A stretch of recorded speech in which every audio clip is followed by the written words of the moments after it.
Il y a une raison pour laquelle certaines personnes semblent vivre dans une réalité complètement différente de la vôtre, où les opportunités apparaissent sans effort, où les relations sont fluides, où l'argent arrive de manière inattendue. Vous avez probablement pensé qu'elles avaient de la chance, des relations ou quelques privilèges secrets. Mais la vérité est beaucoup plus simple et beaucoup plus puissante. Elles ont compris quelque chose sur la manifestation quantique que la plupart des gens ne découvriront jamais. Non pas parce que c'est compliqué, mais parce que cela va à l'encontre de tout ce qu'on nous a enseigné sur le fonctionnement de la réalité. La plupart des gens regardent le monde physique et pensent « ceci est réel et mes pensées ne sont que de l'imagination ». Mais la physique quantique a prouvé exactement le contraire. Le monde physique que vous voyez autour de vous n'est que la couche finale d'un processus qui commence dans l'invisible.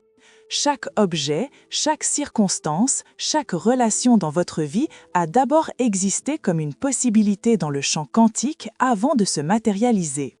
Et qu'est-ce qui détermine quelle possibilité devient votre réalité ? Votre conscience. Mais c'est là que la plupart des gens se perdent.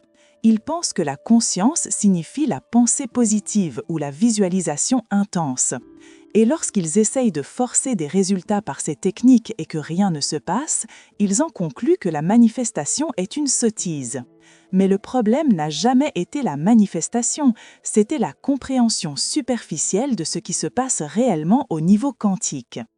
Abonnez-vous à la chaîne car d'ici la fin de cette vidéo, vous comprendrez la manifestation quantique de la manière dont les scientifiques et les mystiques l'ont toujours su.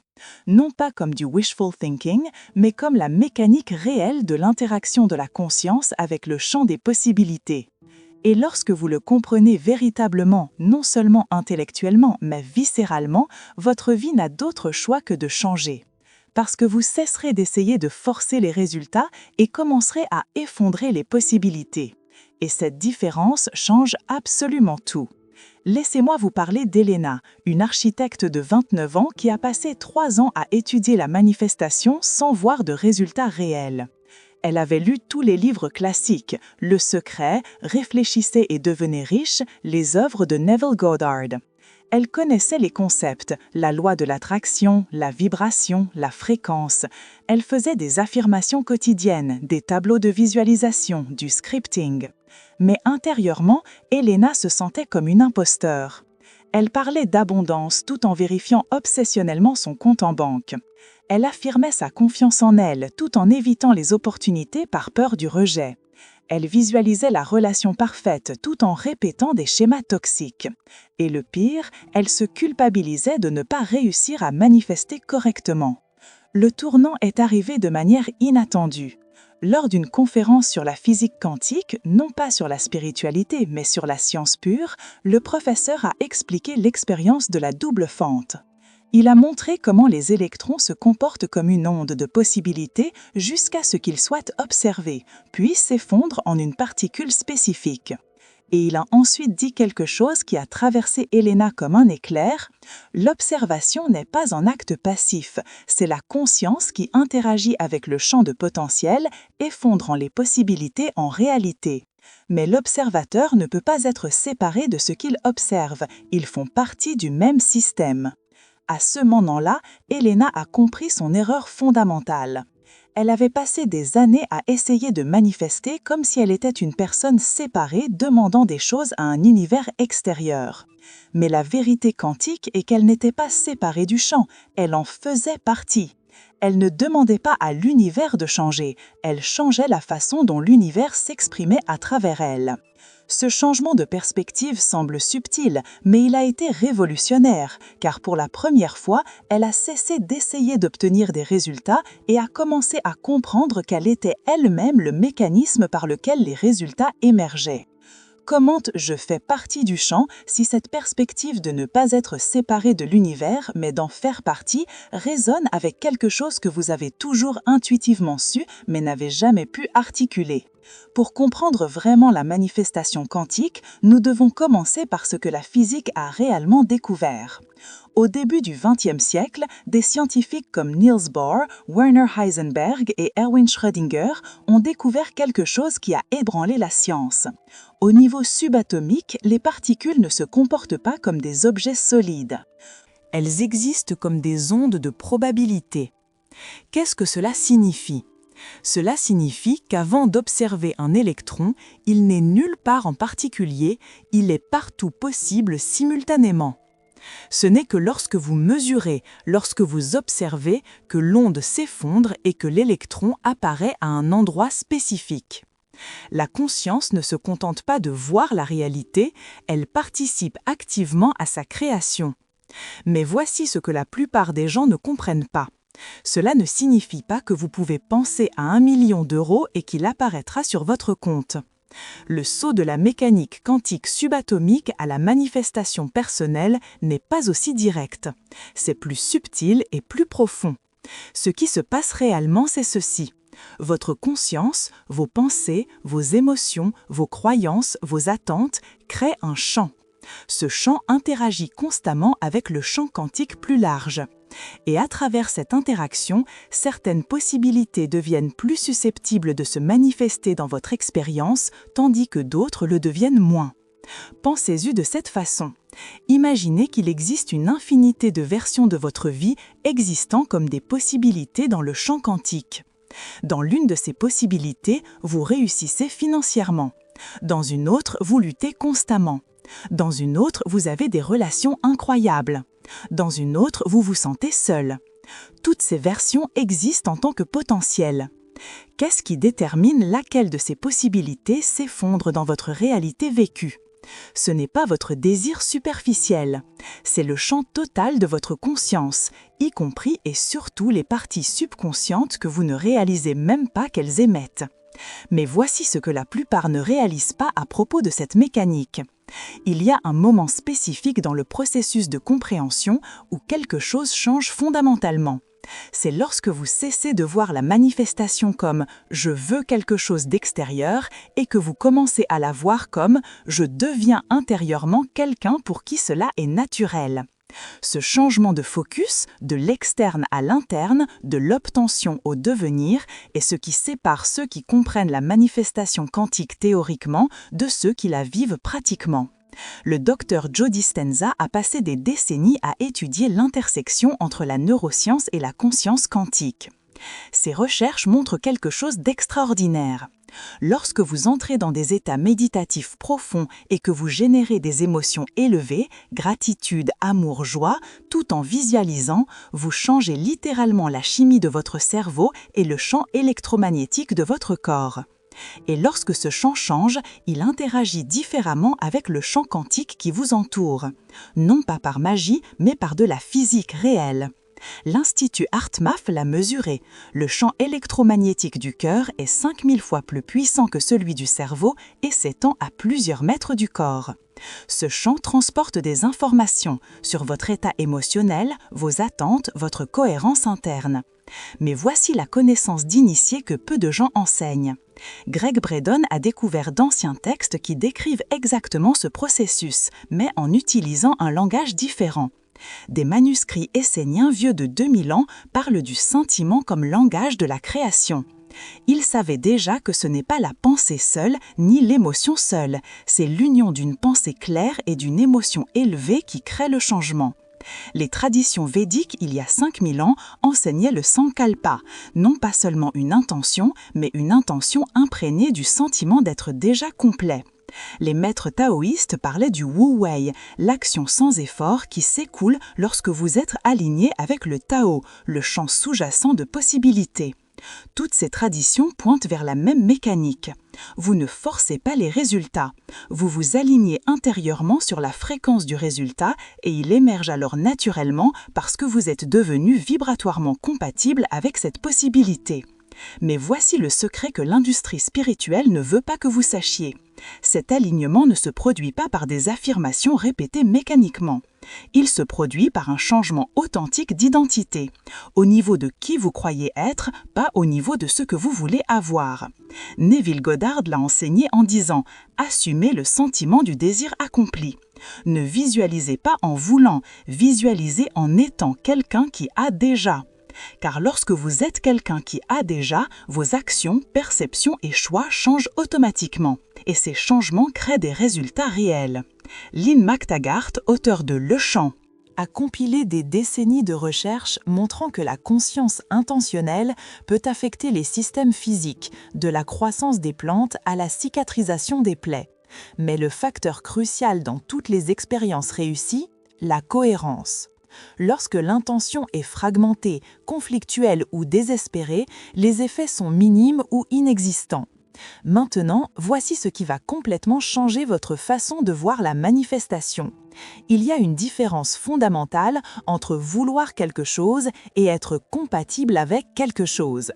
Et cette différence explique pourquoi 90% des gens échouent à manifester, même lorsqu'ils font toutes les pratiques correctes. Quand vous voulez quelque chose intensément, vous transmettez la fréquence de « je ne l'ai pas ». Votre désir, aussi authentique soit-il, est basé sur le manque. Et le champ quantique ne répond pas à ce que vous voulez, il répond à ce que vous êtes au niveau de la fréquence. C'est pourquoi les personnes désespérées d'avoir de l'argent l'attirent rarement, tandis que les personnes qui se sentent financièrement en sécurité, même sans beaucoup d'argent, continuent d'attirer des opportunités. La fréquence de la sécurité financière est différente de la fréquence du désespoir financier, et chacune effondre des possibilités différentes. Mais il y a quelque chose d'encore plus profond qui est rarement discuté. Il y a une période spécifique dans le processus de transformation de la conscience où se produit ce que j'appelle l'inversion quantique. C'est lorsque vous cessez d'être quelqu'un qui essaie de manifester et que vous devenez quelqu'un à travers qui la manifestation se produit naturellement. Pendant cette période d'inversion, qui dure généralement entre 90 et 180 jours de pratique consciente et constante, vous pouvez faire l'expérience de ce qui ressemble à des tests. Des situations surgiront qui mettront au défi précisément si vous avez vraiment changé d'identité ou si vous faites simplement semblant. Par exemple, si vous travaillez à manifester l'abondance, une dépense imprévue peut survenir. La plupart des gens paniquent, se prouvant à eux-mêmes qu'ils sont toujours l'ancienne personne avec des problèmes financiers. Mais si vous êtes vraiment devenu quelqu'un qui opère depuis la fréquence de l'abondance, vous répondez différemment, non pas en niant la réalité, mais avec la confiance qu'il y a des ressources pour y faire face. Et voici ce que je ne peux pas révéler complètement. Il existe une séquence spécifique de changement d'identité qui doit se produire pour que la manifestation devienne naturelle et cohérente. Ce sont 5 identités fondamentales que la plupart des gens doivent transformer. Et chacune a son propre test, son propre schéma de résistance et son propre moment de percée.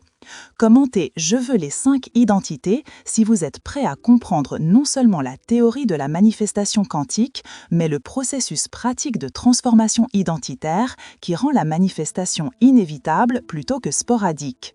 Vous vous souvenez d'Elena. 6 mois après cette conférence sur la physique quantique, sa vie avait changé d'une manière qu'elle n'avait jamais pu forcer par des années de techniques de manifestation. Le premier changement fut subtil mais profond. Elle a cessé de se sentir séparée de la vie et a commencé à se sentir comme une expression de celle-ci. Lorsqu'une opportunité professionnelle s'est présentée, elle n'a pas pensé « j'ai enfin manifesté ». Elle a simplement reconnu quelle était la fréquence qui attire naturellement ce type d'opportunité. Quand elle a rencontré quelqu'un de spécial, ce n'était pas la loi de l'attraction à fonctionner. C'était qu'elle était devenue quelqu'un de compatible avec une relation saine. La différence peut sembler purement sémantique, mais elle est essentielle. Car lorsque vous comprenez que vous faites partie du champ et n'en êtes pas séparé, vous cessez de vivre dans l'anxiété de « est-ce que je manifeste correctement ?» Vous vivez simplement consciemment, sachant que votre réalité reflète toujours votre état interne. Lorsque vous comprenez comprenez véritablement la manifestation quantique, de profonds bienfaits psychologiques s'installent. Vous développez ce que les psychologues appellent un locus de contrôle interne équilibré. Non pas la version narcissique de tout est ma manifestation, mais la version mature de mon état interne influence profondément mon expérience externe. Vous cessez de vous blâmer obsessionnellement lorsque de mauvaises choses arrivent, car vous comprenez que tout n'est pas votre manifestation consciente. Il y a des facteurs collectifs, systémiques et simplement aléatoires.